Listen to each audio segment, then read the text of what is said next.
बिस्मिल्लाहिर्रहमानिर्रहीम। अस्सलाम वालेकुम स्टूडेंट्स। आज हम elevation of boiling point of a solution पढ़ेंगे। इससे पहले हमने सॉल्यूशन वाले चैप्टर में फर्स्ट कोलिगेटिव प्रॉपर्टीज पढ़ी थी। वो था हमारे पास lowering of vapour pressure of solvent. ठीक है, तो अब ये सेकंड है हमारे पास कोलिगेटिव प्रॉपर्टी, जो है हमारे पास elevation of boiling point of a solution. The boiling point of a solution is the temperature at which the vapor pressure of a liquid is equal to the external pressure, usually 1 atmospheric pressure. ठीक है, हमारे पास कोई भी चीज़ boil कब होती है? जब उसका प्रेशर जो है या वेपर प्रेशर है एक्सटर्नल प्रेशर के इक्वल आ जाता है। और नॉर्मली हमारे पास एक्सटर्नल प्रेशर क्या है? 1 atm होता है या 1 एटमॉस्फेरिक प्रेशर। जब भी किसी लिक्विड का एक्सटर्न प्रेशर जो है वेपर प्रेशर एक्सटर्नल प्रेशर के इक्वल आ जाएगा, तो वो चीज़ जो है वो लिक्विड जो है बॉयल होना शुरू हो जाता है। The addition of a non-volatile solute to the solvent lowers its vapor pressure and thereby elevates the boiling point of the solution. ठीक है, जब किसी सॉल्वेंट के अंदर कोई सॉल्यूट ऐड कर रहे हैं तो वो क्या करेगा? उसके वेपर प्रेशर को कम कर देगा। अब जिस चीज़ का वेपर प्रेशर कम होगा तो उसे बॉयल होने के लिए भी ज़्यादा टाइम लगेगा। ठीक है, तो इसीलिए इसको कह रहे हैं कि जब सॉल्वेंट के अंदर सॉल्यूट ऐड करके सॉल्यूशन बना रहे हैं तो उसका वेपर प्रेशर कम हो रहा है, तो उसका बॉइलिंग पॉइंट क्या हो जाएगा? इंक्रीज हो जाएगा प्योर सॉल्वेंट की निस्बत से। ठीक है, The difference between the boiling point of the solution and pure solvent is known as the elevation of boiling point of the solution.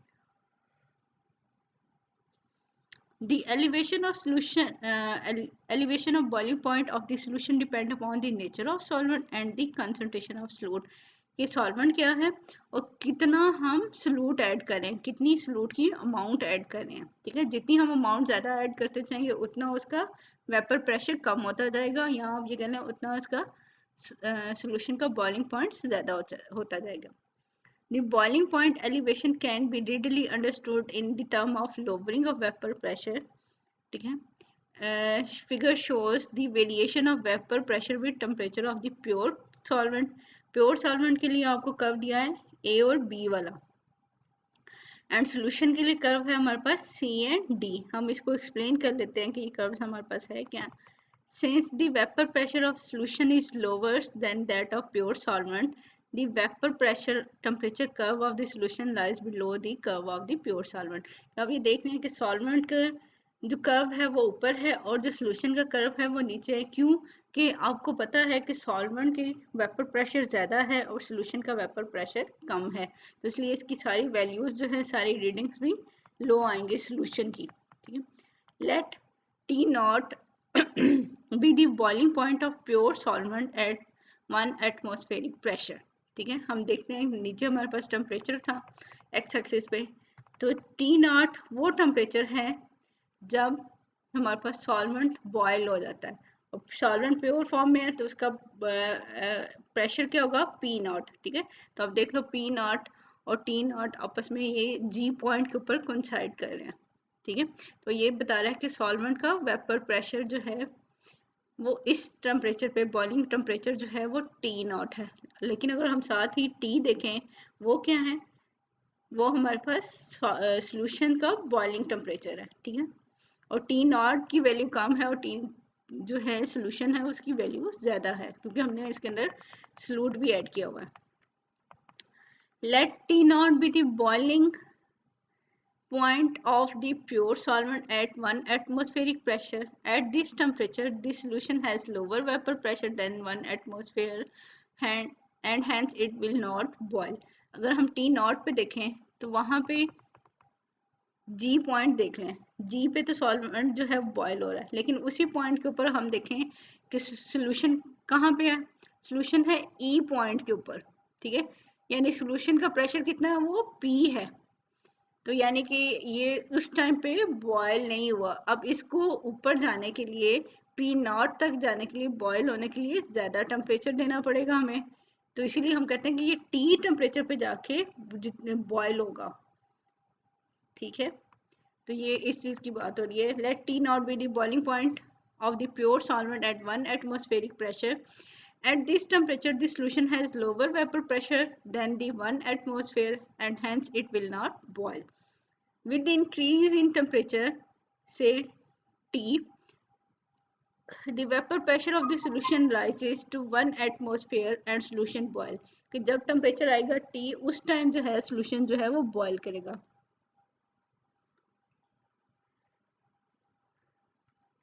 This means that solution has higher boiling point than that of pure solvent.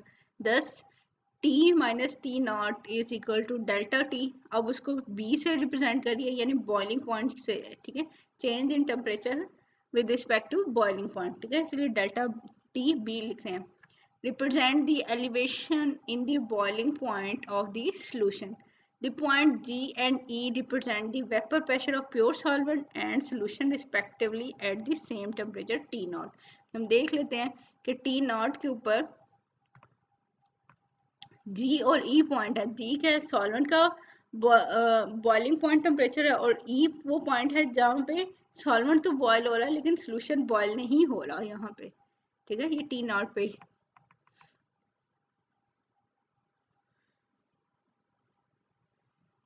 This lowering of vapor pressure is given. हम इसकी lowering of pressure कैसे निकाल सकते हैं, P naught minus P है, ठीक है, is equal to delta P.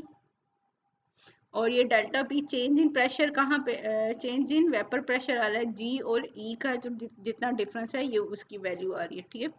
Since point E and F lie on the vapor pressure curve of the solution at temperature T naught and T, then from Clapeyron equation मैं आपको F point भी दिखा देती हूँ कि E point जो है वो T naught पे है और F पॉइंट जो है वो T पे है. F पॉइंट पे सॉल्यूशन जो है वो बॉयल हो जाता है.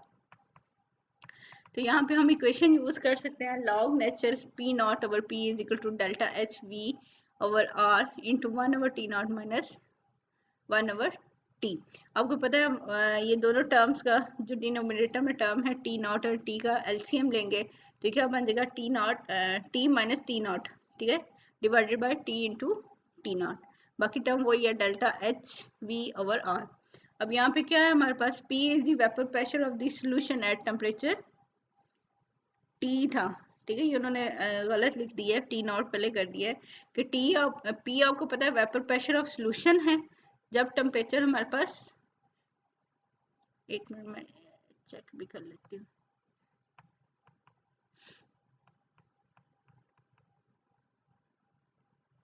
सही है, सही है, ठीक है. जब उन्होंने कहा है कि T नॉट क्या है, जब हमारे पास वेपर प्रेशर P है और जब T हमारे पास है वो P नॉट है.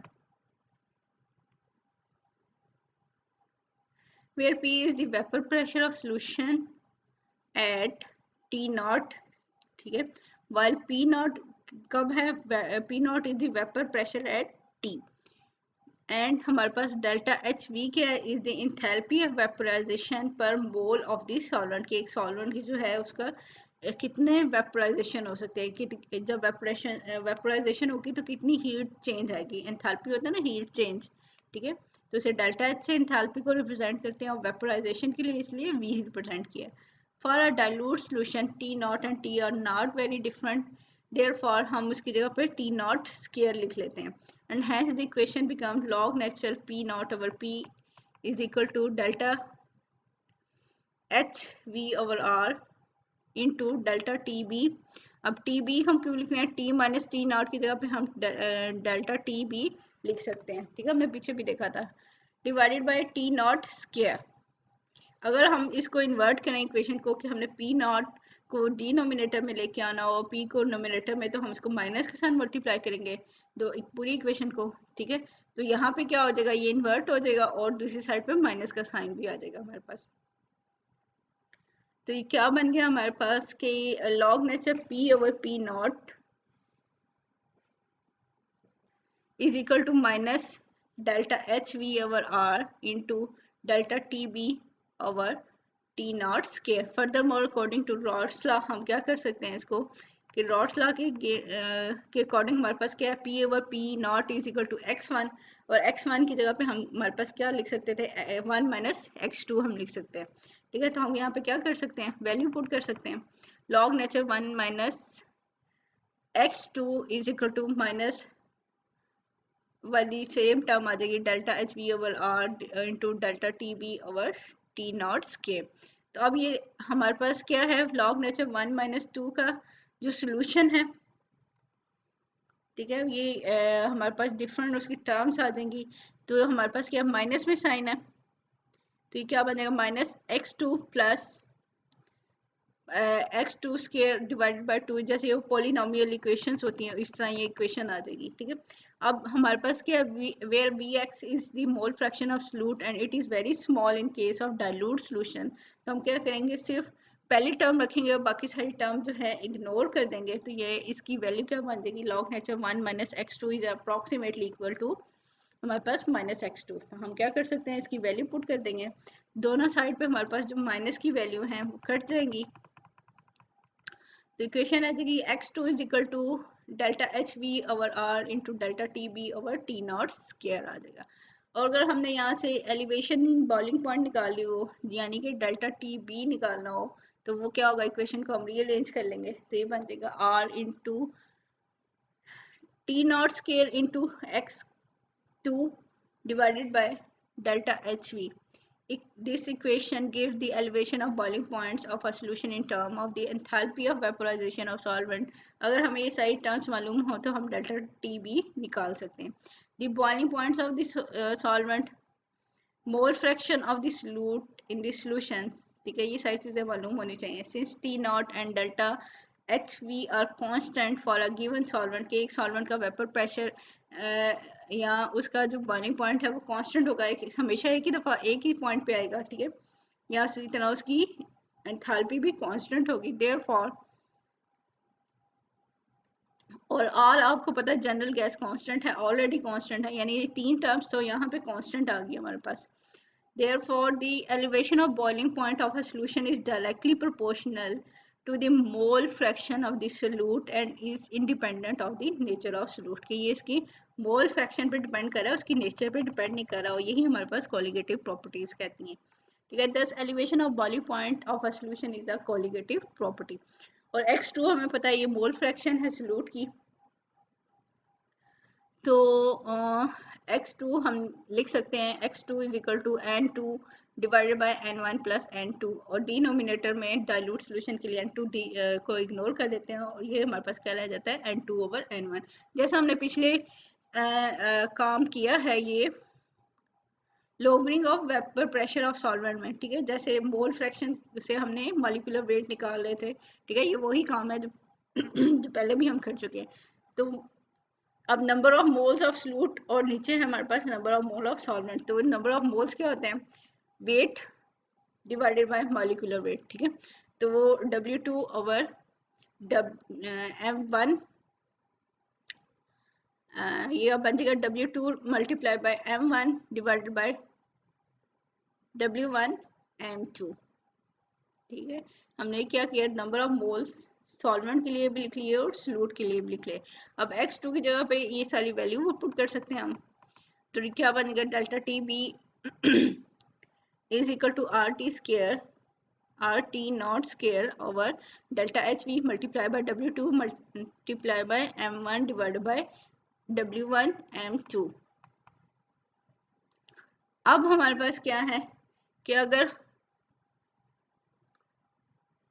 एल वी आती है एक term, latent heat of vaporisation पर ग्राम ऑफ सॉल्वेंट। ये जो हीट ऑफ वेपोराइजेशन है उसको मैस उसके जो मॉलिक्यूलर वेट ऑफ सॉल्वेंट है उससे डिवाइड कर दें तो ये बन जाती है लेटेंट हीट ऑफ वेपोराइजेशन पर ग्राम ऑफ द सॉल्वेंट। तो क्या होगा, delta H V over M हो तो वो एल वी बन जाता है। अब ये डिनोमिनेटर में है तो ये उल्टा बनेगा। ठीक है, कि डेल्टा एच वी डिनोमिनेटर में और M1 जो है न्यूमरेटर में है, तो इस एल वी जो है हमारे पास डिनोमिनेटर में आएगा। तो ये क्या इक्वेशन रिमेनिंग बन जाएगी, are T not square divided by L V into W2 divided by W1 M2। अब इस इक्वेशन को अगर हम 1000 से मल्टीप्लाई भी करें, 1000 से डिवाइड भी कर लें, ठीक है, मोलैलिटी में टर्म लेके आने के लिए, सॉल्वेंट kg में लेने के लिए, ठीक है, तो हम इसको क्या करना है, 1000 से मल्टीप्लाई भी करें और 1000 से डिवाइड भी करें। अब पहले वाली जो टर्म है are T not square divide by 1000 L V, ये सारी टर्म तो हमारे पास क्या है, कांस्टेंट है, इसकी जगह हम लिख लेते हैं के बी, के कैपिटल है स्टूडेंट्स, इसको ध्यान से देखिएगा, के बी इनटू, और जो साथ वाली टर्म है 1000 divided by molecular wait, 1000 divided by weight of solute divided by weight of solvent multiply by जो हमारे पास क्या है, मॉलिक्यूलर वेट ऑफ सोल्यूट है। तो ये सारी चीज हमारे पास क्या आ जाती है, मोलैलिटी के इक्वल आती है, ठीक है। तो ये फाइनल टर्म हमारे पास बन जाएगी delta T B is equal to K B into M, where kb की वैल्यू हमने देख ली, RT naught square over 1000 LV is a constant for each solvent since it depend upon the boiling point and latent heat, ठीक है, T not पे depend करिए और latent heat पे डिपेंड करिए in addition to the universal constant, और R जो है हमारे पास वैसे यूनिवर्सल गैस कांस्टेंट है। The quantity 1000 multiplied by W2 divided by W1 and M2 is equal to small m, which is the molality of the solution. It is the number of mole of solute dissolved in 100 gram of the solvent, ठीक है। अब weight of solvent में dissolve हो रहा है तो ये molality है, molarity नहीं है, ठीक है, जिसमें solutions की बात हो रही होती है। It is clear from the question 7.15 that for dilute solution obeying the Rolle's law, the elevation of boiling point of solution is directly proportional to the molality of the solution। ये किस पे depend कर रहा है, molality पे, molarity पे depend नहीं कर रहा स्टूडेंट्स, ठीक है। यहाँ हमने 100 ग्राम ऑफ सॉल्वेंट लगाया हुआ है, 1000 gram. The proportionality constant K B is called molar elevation constant और द अबिलियोस्कोपिक कांस्टेंट भी इसको कहते हैं, के बी को। For a solution where m is equal to 1, molality 1 हो जाए तो इसका मतलब है delta T B is equal to K B. The molar elevation constant is therefore defined as the elevation in the boiling points of the solution of unit molality। ये दोनों terms हमारे पास क्या हो जाती है, इक्वल हो जाती हैं।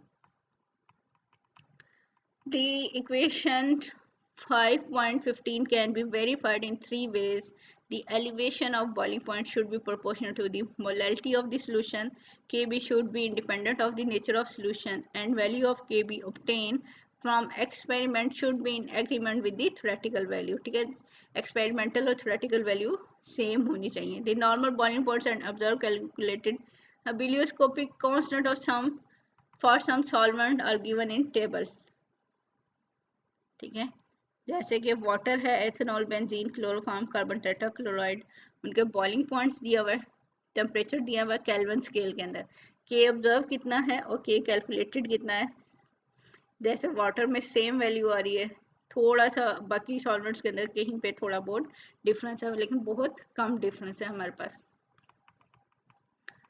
ठीक है। अब हम क्या करते हैं, जैसे हमने पहले किया था कि मोलर मैस डिटरमिन करना है बॉइलिंग पॉइंट से,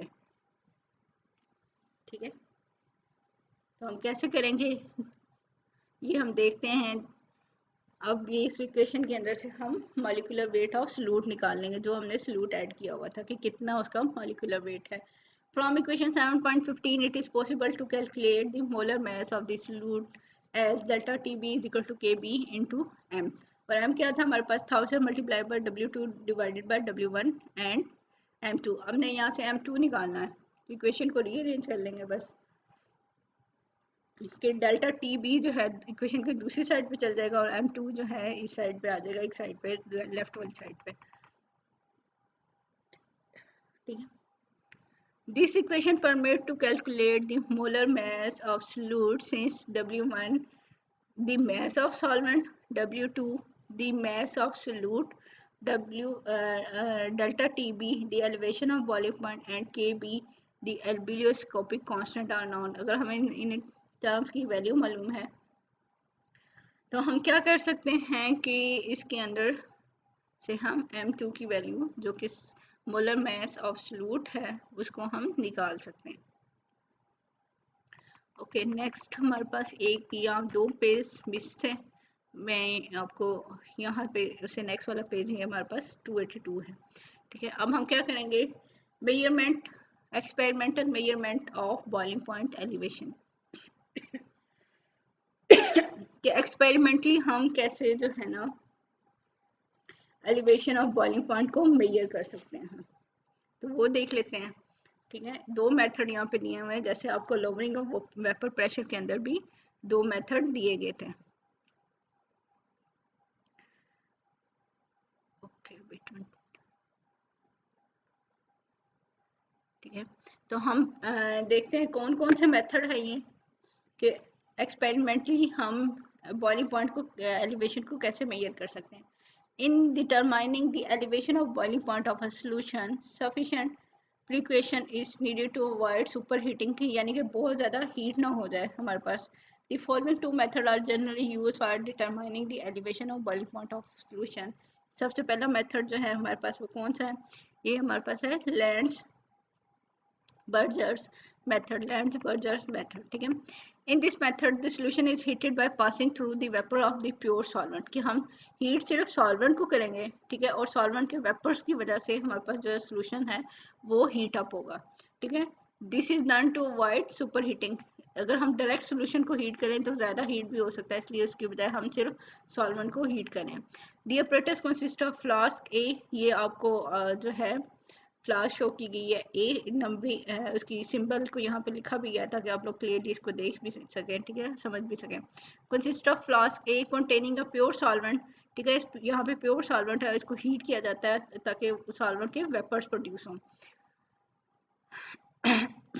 and it is connected with the delivery tube to tube B, और ये जो दूसरी ट्यूब है लेंथ में लंबी है वो हमारे पास ट्यूब बी है, और वो ग्रेजुएटेड है इन क्यूबिक सेंटीमीटर, यानी उसके ऊपर स्केल लगा हुआ है क्यूबिक सेंटीमीटर में, वो मेजर भी कर सकती है यहाँ पे वॉल्यूम को। Toward the top of this tube there is a hole which permit the communication with the outer vessel C, एक इनर ट्यूब है हमारे पास, ठीक है, और इसमें एक पॉइंट ओपन होता है जिससे ये उसके वेपर्स अगर ज़्यादा हो जाएं तो क्या है वो सी में स्केप आउट हो जाते हैं, ठीक है। बी वाली जो है अंदर वाली है और सी वाली बाहर वाली है, ठीक। A condenser to condense the escaping vapors is attached to D, और D वाले पॉइंट के ऊपर जो है कंडेंसर अटैच हुआ है जो वेपर्स को कलेक्ट कर लेता है, ठीक है, और कंडेंस कर देता है, बाहर नहीं जाने देगा। The tube B is also fitted with the thermometer, कि इसके अंदर ट्यूब बी के अंदर एक थर्मोमीटर भी लगाया हुआ है। अब प्रोसीजर देख लेते हैं कि इसमें प्रोसीजर में हो क्या रहा है। To start with a known quantity of pure solvent is taken in the boiling tube B, B के अंदर भी नॉन क्वांटिटी है सॉल्वेंट की, और ए में भी सॉल्वेंट है, ठीक है। Vapour of the pure solvent from the boiling flask A are pass through it until the liquid start boiling, A को हमने हीट किया, ए से जो वेपर्स बनेंगे सॉल्वेंट के वो डिलीवरी ट्यूब के थ्रू अंदर जाएंगे, और यहाँ पे जो सॉल्वेंट के मॉलिक्यूल होंगे उनको वो बॉयल आउट करेगा, ठीक है, और वहाँ से हम क्या करेंगे थर्मोमीटर से उसका बॉइलिंग टेम्परेचर नोट कर लेंगे, बॉइलिंग पॉइंट नोट कर लेंगे। When temperature attain a constant value, the reading of the thermometer is recorded. This gives the boiling point of the solvent. ठीक है. Now a weight amount of the solute under investigation is introduced into the boiling tube. अब हम B वाली tube के अंदर क्या करेंगे, salute को ऐड करेंगे। अब सलूट ऐड करने से वो सोल्यूशन बन जाएगा। अब आपको पता है जितने टेम्परेचर पे पहले सॉल्वेंट वेपोरेट हो रहा उससे ज़्यादा टेम्परेचर पे हमारे पास क्या है सोल्यूशन ने वेपोरेट होना है, बॉयल होना है। Vapors of the solvent are again passed and their passage is continued until the solution boils and the temperature is again recorded. This temperature is the boiling point of the solution. The volume of solution is noted at this stage. हम क्या कर सकते हैं उसका volume भी note कर सकते हैं। Knowing the density of the solvent, अगर हमें वॉल्यूम मिल गया है, डेंसिटी अगर सॉल्वेंट की मालूम है तो हम उसका मैस भी कैलकुलेट कर सकते हैं। From the masses of solute and solvent, the boiling point elevation can be calculated by using the previous equation जो हमने निकाली थी उससे हम यूज करके निकाल सकते हैं। अब नेक्स्ट मेथड है हमारे पास Cottrell method. In the above method, superheating is not completely eliminated. ऊपर वाले मेथड के अंदर फिर भी कहीं ना कहीं चांसेस है सुपर हीटिंग हो सकती हैं, and it is difficult to know the composition of solution corresponding to the boiling point, कि हाँ हमारे लिए थोड़ा सा मुश्किल भी हो जाता है कि हम सोल्यूशन की कंसंट्रेशन निकालना है, ठीक है। These sources of error have been minimized in Cottrell method. A simple form of the apparatus is shown in the following figure.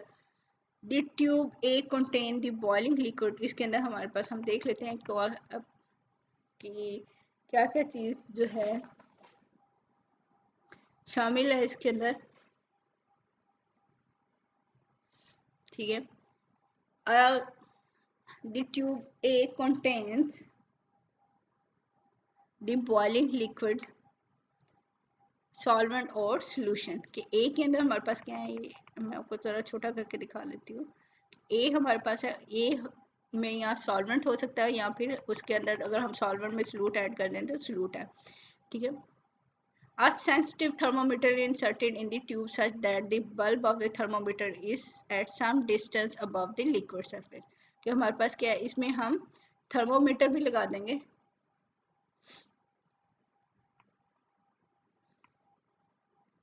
अब थर्मोमीटर ऐसे लगाएंगे कि ये देखें सॉल्वेंट जो है उसके लिए कि लाइन नज़र आ रही है आप लोगों को कि सॉल्वेंट यहाँ तक है और थर्मोमीटर का बल्ब जो है वो थोड़ा सा ऊपर है, यानी वो थर्मोमीटर का बल्ब सॉल्वेंट या सॉल्यूट के साथ अटैच नहीं हो रहा।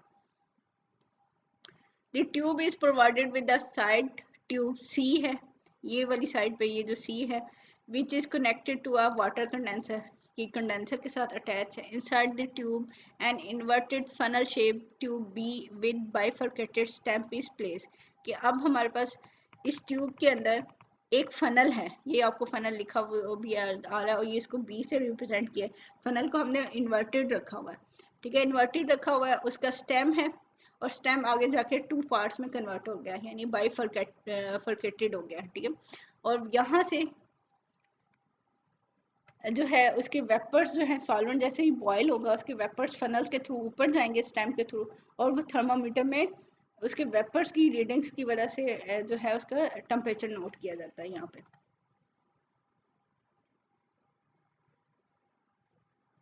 The bulb of thermometer is in contact with the layer of boiling solvent in equilibrium with its vapors and the temperature recorded is the actual boiling point of the solution और या फिर solvent का जो होगा हमारे पास।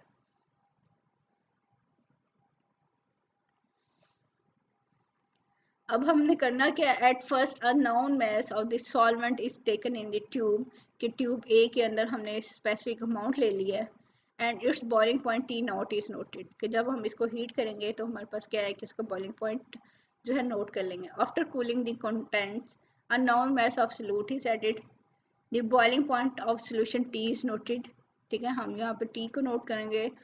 The difference in temperature T minus T not, वो हमारे पास इक्वल किसके था, delta T B, give the elevation of boiling point. The volume of the solution is noted and knowing the density of solvent, the mass of solvent can be easily determined। तो ये दो method थे हमारे पास, एक हमारे पास था lens Buerger's method और दूसरा हमारे पास कोट्रल मेथड था। नीचे आपको न्यूमेरिकल्स दिए गए हैं कि मोलर मैस दिया हुआ है, मैस ऑफ यूरिया है, टीबी दिया हुआ, डेल्टा टीबी दिया हुआ, W1 दिया, केबी निकाला आपने।